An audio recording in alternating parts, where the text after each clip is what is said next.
Welcome to the podcast of the JAMODI podcast. We are here with special guest Stephanie Paur, my queen.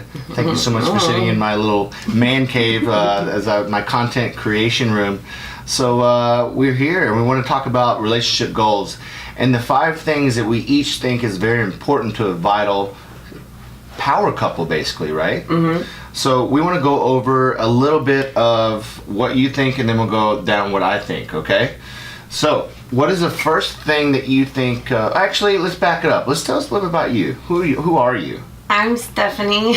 Yeah, so this is my girlfriend, Stephanie, if you're watching on Facebook Live. Everybody knows me already, though. Yeah, I feel like. That's true. Every time I meet somebody new, they're like, oh, I already know you on Facebook. Oh, because of the Facebook? Because of you. You have so many friends.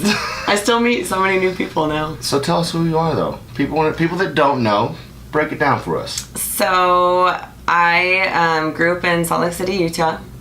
And I've kind of lived in different little places here and there. I travel for work. I have been a flight attendant for about 10 years now. So that's, I guess, a little bit about me. And that is the shittiest. It was not that bad. Tell us where you did your aviation work first. Now where are you at today? Oh, come on now, break it down. Okay, break it down. Reverse. So I worked at Southwest Airlines for 8 years. I did commercial. I was a commercial flight attendant for 8 years, and then I kind of went into the world of private aviation. So I always wanted to do that, and it's kind of a dream of mine, and now I'm living it, and it's awesome. When did you move to Dallas? I moved to Dallas when I met you. Okay. I moved when I met you. Yeah, that's true. You were living in Texas. You moved away from Texas. Now you're back to Texas. Yeah, I lived in Houston. I lived in Houston for 6 years. Yeah. And learned a lot there. And then I moved to Phoenix for about a year or so. And then I met you when I was moving to Phoenix. Yeah. And then I was thinking about you. And then. Okay, so the rest is history. You were here. So let's talk about the 5 things. So we're going to read off your, what your key is of a power couple, relationship goals to making a strong relationship of all the core values that goes into that. I believe that we do have a very strong relationship. And over the years, we've heard a lot of that from other people. And so we want to kind of give you what we do for our relationship to make it work for us. So let's go ahead and read off your first one of the 5.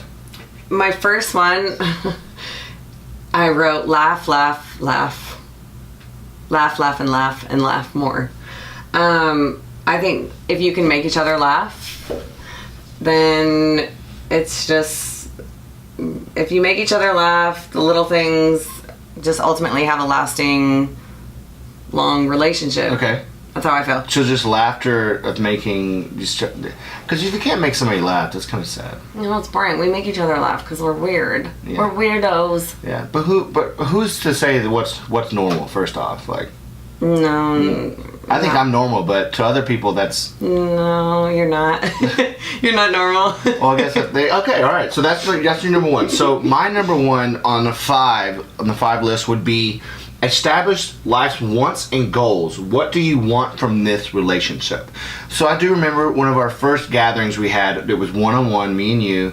You came here. You had an overnight for Southwest Airlines, and you called me, and we went to a restaurant here in town, and we sat down, and pretty much one of the many topics we had, because we were so excited to see each other over a year. We hadn't seen each other. We talked about what we wanted in life, and the one thing that we really didn't want to have in life was children. That's the thing that we don't want. We love kids. We both love kids. Oh, we love kids. Yeah, but it's not for us. And the reason being is because I want to be able to travel with you, do bearings. Now, I'm going to go ahead and stop every single one of you that has to say something about how you need to have a kid. You can still travel with kids. I don't want to hear it. This is what we want, not what you want. So that's okay. So this is something that we wanted to have in our relationship, right? We established it. That was we talked about that. Yeah. So the reason being is because if you get into a relationship and then one person wants to have a kid later on, and then the other one doesn't want to have one, that can separate, divorce, which is the worst thing to do in a marriage. It should be a one-time thing. So that's my number 1. Well, I have something to comment on that. I learned a lot, like, after meeting you and, like, having so much in common with you that our goals were really kind of the same, like what we wanted to do in life. And kids, like, just weren't important to me anymore. They were a long time ago. Yeah, no, when I was... Which has happened to a lot of people. Yeah, when I was like 18, I wanted kids. Yeah. Yeah, but it went on. So that's kind of another way I said the wants and goals. And the goals we had lined up, we wanted to travel. We didn't want to have something that locked us down in one certain area to... We want to be able to move and have a good time and not be, stuck in that one spot. Even like buying a house. It's like, so that was my number one. What's your number two? Well, my number two is kind of on the same topic as that, wanting the same things in life. Wanting to travel, places to live. We want to live in the same place, San Diego, as everybody knows already. Yeah, we want to live in San Diego for sure. Or maybe Hawaii for 6 months, or we kind of want to move around and explore. Winter months, preferably in Hawaii. Yes. Yeah. Money, goals, etc. I mean, that's just all. Wanting the same things. Yeah, it was kind of like my second. I kind of fed off yours. The agreements of wanting the same sort of life passions and goals, that's kind of what I'm trying to make sense of your topic here. Or experiences. Experiences, okay. All right. Experiences. All right. Like we have something that's like experiences, not things. Okay, yeah. So explain that. Important. You got to explain that. People don't know that. Okay, we don't have insiders here. We're open book here. So me and Turner do not buy gifts for each other. Unless they're like spontaneous gifts. I mean, we have before, but we made a rule. We do not buy gifts for each other, like on birthdays or holidays, Christmas, Thanksgiving, stuff like that. We would rather book a trip somewhere, even if it's like a 3-day cheap trip for $600 to Mexico or something, who knows. But we would rather do that and live life's experiences rather than buy things and have to carry those things around forever. Materialistic things, yeah. Okay, get it. Not important. Yeah. All right, so let's go. I'm going to go into my number two. That was your number two. Now, my number two is something that I had to work with you on a little bit. And I will definitely have to say that I had to craft over the years, and it was clear communication. Now, some people... most people that don't know about me and my history is that I had a hard problem with vocabulary because I didn't have a very rich one, so it was hard for me to communicate and kind of understand a lot of people's just regular conversation day to day.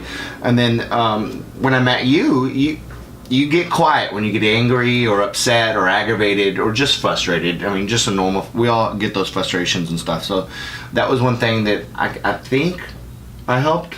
Break out of? Yes. Okay, so... I still do that. Yeah. I won't ever help that, but I communicate way more with you than... Yeah, so clear communication. I ever have, yeah. Because, I can't read your mind, so that's why I want to talk about it. If something happens bad, let's smash it out, get it done, like just, hey, we're squash it, we're done. Right away. Yeah. Yeah. And not just where resentment comes in. And I've learned that from watching from afar in other relationships, and I've seen it crumble. So I don't want that to happen with us or anyone that we know, friends and family and stuff like that. So that's the one reason why that's my number two. Now let's go into your number three. Número tres. Staying fit together. Working out together. Okay. Living a healthy lifestyle most of the time. Yeah. I mean, I think that's healthy.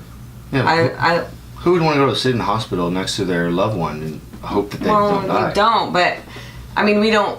I think we've always kind of stayed fit together. We've always had that in common. What was that saying? Is it those that train together stay together? Oh, yeah. Yeah. Hashtag relationship goals. Yeah. Well, hey, that's a good one. Okay. So that's your number three. Yes. Okay, so my number three is find your significant other's love language. Okay. Now, before I go in any further, I will read off the 5 love languages. So there's words of affirmation, acts of service, receiving gifts, quality time, and physical touch. Now, I know exactly what Stephanie's love language, I know number one is. Number one is acts of service. Meaning, do laundry or do help around the house and stuff like that. Just little simple things. Now, it could be the smallest thing is like, hey, when she comes home, help her unpack the food and stuff like that. From your trips you do for aviation and stuff. I think mine is physical touch. and quality time. So that one's mine. So I do know that after reading, there's a book out there I advise all of you to read. It's called the five Love Languages. It's a good book. I own it. I'll post a photo of it on my social media so you guys can find it if you can't find a good sometimes it helps people to have the picture of the cover to find it. Yeah, so, it's a very popular book. So I'm not going to say that I know that for a fact, but am I right? You are right, because that goes right into my number 4. Oh, no way? Oh, okay, well then let's go right into your number 4. It's doing little things.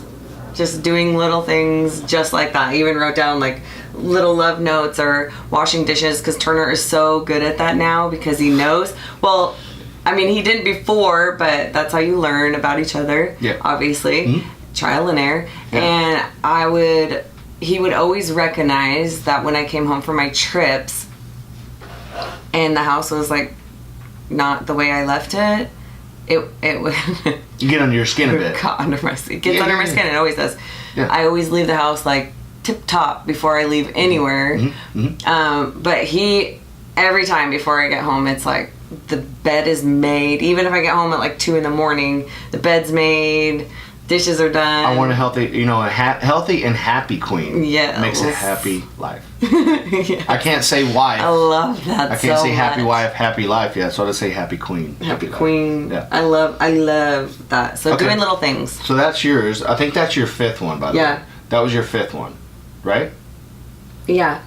Uh-huh. Okay. We've talked about so my last one is that I have learned from, most of you probably think I'm mama's boy, but I am. And I admit it, but I learned this from my mom. And I'll always do it to the day I die. And that is always keep dating. Now, I got a wonderful idea from her that we're just now starting, but I always made time to find something to do new with you. And I think it's very, very important because you don't want things to stay stagnant and old and too familiar, because it's just like a repetition. Yeah, repetition. You want change and different things. So she gave the idea of getting a jar and putting date ideas on it. Right. And so... Well, I actually got that idea from our good friend Leah. Oh, okay. Leah told you. Well, me and Leah went out on a little girls' date, which is very thanks, important, Leah. too. I appreciate you. Leah Blum. Leah awesome. Blum. Giving her credit. Yeah. She told me about this little thing. It's so cute. So you get a jar, and, I just wrote, like, date night on the jar. Mm-hmm. A little mason jar. And you can either use popsicle sticks, I think is what she used, but you can just crumble little pieces of paper, but on those pieces of paper you'll have each person write down maybe 10, 15 different like date ideas. Yeah. And then you crumble up and put them in the paper, and so on a Friday or Saturday night, and you guys are kind of like, oh, what should we do tonight? Like, I don't know. Reach in the date jar and grab a date, and it'll be like I think we wrote down like cooking class or dance class or shooting at the gun range. Yeah. And something new. Just new things. Yeah. New things. Okay, so that's an amazing idea, and that's one way to always keep dating. Yeah. So that's a great idea. Those are my 5. Do you have any others left? Nope. No? I'm all out. So that's our 5. That is kind of how we established, I guess you would say, in definition would be the power couple, and I do believe we do have a very strong relationship, and I do think we have and it's gonna last us forever, and I believe in it because of these 5 things, and these are just our things, and I do believe that this is a very important 5 steps. So she has hers. They kind of mismatched a little bit. So yeah, they are. Yeah, so I mean, those 5 things. I will put them in the show notes, in the description of the live feeds, and then the YouTube description of this video. But these are very, very important things that I've seen from far, from learning from other people's mistakes and relationships. I can see them when they don't have clear communication. Is one of the best things. Because if we don't have that, it can crumble. There could be misinterpretation. We've had that before. Oh, yeah. Everybody has that. Yeah. I mean, it's normal. It's called relationships, and finding out what frustrates you, what frustrates me, what doesn't work, what does work. Yeah. And that's through communication. You can't read my mind. I can't read yours. We're from different families and obviously different parts of the world. Yeah. So we're obviously going to be different, but we make the better of it because of communication. And then finally the love languages, and then I actually skipped over one, so that was why I got confused. So You did? it went with yours over there, and it was give gifts of experiences, not just a gift. So sorry, I skipped over ones. Give gifts of experiences and not gifts. Now that's what I think is very important, because you can't take the gift to the grave with you unless someone in your family puts it in your casket. You can take a memory with you to heaven. Okay, you can take that memory with you forever. You could be in a wheelchair whittling away and still have your ideas. You'll never lose it. You'll never lose it, because you'll have that memory that you went to that amazing experience, or you did this amazing date, or this really cool out of ordinary thing that you did together. And that can actually grow the relationship. The love can grow, like the fire can be ignited so much longer because of that. And that's why I think that an experience is more important than a materialistic thing, because it can grow the relationship so much more. And I know that we have gone on a lot of small trips together for that purpose. We've gone through some hard times. We're like, the hell with it. Let's get the hell out of here. Let's go have a good time together and grow a relationship. Yep. So what do you think? Works. So last time, giving the world a tip for a relationship, just one thing. It could be on your list, or whatever you think. What would you give the world out there to make a power couple, or find that power couple? Make a list. Make a list? Yeah, make a list and read it to each other. Okay. Like, so just like sit this. down. So sit down, make a list of what's very important to you, and go over it. Yep. That's amazing. That's really, really smart. Yeah. We kind of just did that verbally, though. But well, I was just thinking about it. I was like, we'll make a list. Like, that's kind of cool. Yeah. And then you get to talk about it. There you go. There's the date night ticket. Ching. Well, I'm glad that I officially have brought my wonderful queen onto my podcast, the JAMODI podcast. Thank you so much, guys, for you watching it. If you have a topic or a comment or a rating that you want to give us, your word of mouth is my oxygen, and without it, I can't breathe. So give me a rating. If you want to 1-star this shit, that's okay. I don't care. But your word of mouth is my oxygen. So 5 stars. Guys, remember, JAMODI. It's just a matter of doing it. Take care,